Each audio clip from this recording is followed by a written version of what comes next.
Hello guys and welcome back to the channel. In today's video I'll be giving you 5 Supercoach pods that might come in handy for your team going into the 2020 season. Now I've got 2 defenders, 2 midfielders and a forward. I'm sure that there's a lot more out there and I'm sure that I've missed probably a lot more common pods, but these are 5 that I've found that could be quite useful. Now, a pod is a player of difference. If you didn't know, it's somebody that not a lot of people have, but can be very useful. Somebody that is flying under the radar a little bit and could be really handy in your Supercoach squad. Our first pod of the day, and it is Shannon Hurn from the West Coast Eagles. And I think that he's a really good pod. He's Mr. Reliable down back for the Eagles. He takes contested marks. He takes all the kick-outs. He's very good at receiving and using the ball really well. And he's just a really good player. He played 19 games last year and averaged 103.5. This year he's currently in 8% of teams and is projected at getting 114. So that is a really, really good score to be projected at for round 1. A pro for him is that he lost money last year, so if anybody's looking to get him into your squad, he should be available all year round. Last year he lost a rather significant amount off of his base price at around $70,000, so he will be around all year round, as I said, and he should be very, very handy if you want to get him into your squad at any time of the year. A con to Shannon Hurn is unfortunately he is not getting any younger, and as much as he's like a fine wine and gets better with age, as he gets older he will need to be managed more. Look at Nick Riewoldt, for example. Great player, was really, really impactful when he played, but as he got older he needed to be managed a lot more. So that is a con to him.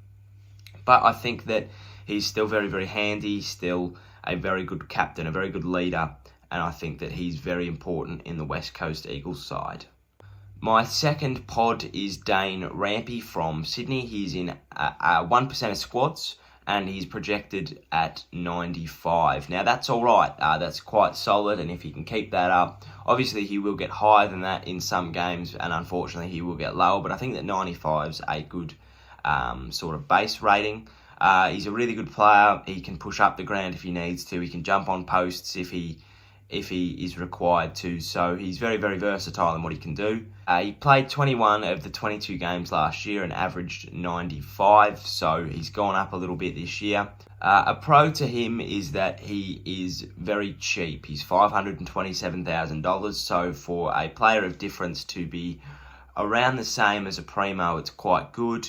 A con to him, or it's both a pro and a con, he did add $80,000 onto his price range last year, so that is both a pro and a con, as I said. He can't be put into the squad at all times because he has added money, but if you're looking to upgrade somebody, he's definitely somebody that I would recommend. So yeah, Dane Rampe is my second pod. My third pod, and moving into the midfield, is Elliot Yeo, and I think that he's a really good player. He's projected to get 119 this year, which is a really good score. Like, that's pushing your Josh Dunkleys and your Josh McRae's, and he's only in 5% of teams, so he is a big player of difference. He's got $40,000, like he's about $40,000 cheaper than your primos, so I think that if you're looking for a good quality pod that's going to get the same scores and is a little bit cheaper, he's definitely somebody to go with. He played 21 of the 22 games last year and averaged 107.6, so he's somebody that you could definitely look out for, and he's somebody that will average good scores, as I've just mentioned. Now, a pro to him is that he is available all year round, much like Shannon Hurn. He did drop off in his price a little bit last year. I think he dropped about 25k, which is all right. So he will be available at all times.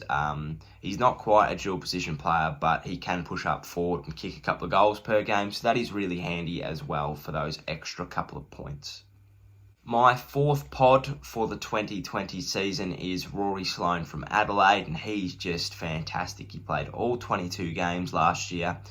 He's projected to get 108 this year, which is all right, and he's got a price range to match He's about $40,000 cheaper than Elliot Yeo, so averaging 10 less, you can take that. He's got good range. He can obviously score 140, 150, but unfortunately he can also score 60, 65. So there is range, but he's Mr. Reliable, playing, every game last year. He's really clean, very, very injury free, which is even better. And he does still tend to lose money, so he will be, you'll be able to put him into your squad if you need him and not have to sacrifice too much. But if you're looking to upgrade a player in your midfield, he would probably be the player to do so. So he is a player of difference. He's only in 5% of squads, but also he can be upgraded if you need him to be. My fifth pod for the video and final pod is Gary Ablett, and it's a little bit risky. It's a very, very much of a danger pick. He's only projected to get 89, and he's going at a premium price. So I think that he just about rules himself out with those two numbers.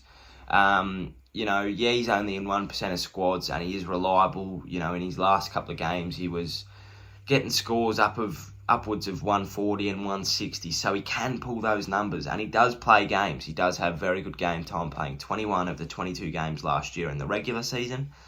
So he's very, very risky. If you want to get him, it's a bit of a gamble. In the Marsh series, he didn't really perform that well at all. Obviously, that is just the pre-season comp, but some players you can get a lot out of, and if that's the sort of path he's going to go down this year, it's a bit of a risky one. But look, I think that Gary could pay dividends. I brought him into my squad last year, and he was getting scores of about 123.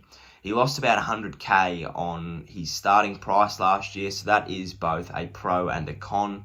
To get someone like Gary for $100,000 less than what you normally would is a big pro, because you know what sort of scores you can pull. And if you can compensate for him with a Lockie Whitfield or a Michael Walters, he can actually be a difference maker to your squad. But in saying that, if you've got him in and he's losing money, he's very easy to upgrade, and you could potentially lose those scores, but also you could bring somebody in. You could upgrade him to a Whitfield if you haven't got him in already, and Whitfield's guaranteed to produce better scores on average if he is more fit than he has been previous. He's not carrying injuries. But look, they're my 5 pods. If you liked what you saw, give us a like and subscribe. If you agreed with those players of difference, also comment that down below. If you want to see more Supercoach videos, let me know as well. But thank you for watching. Enjoy the rest of your day, and goodbye.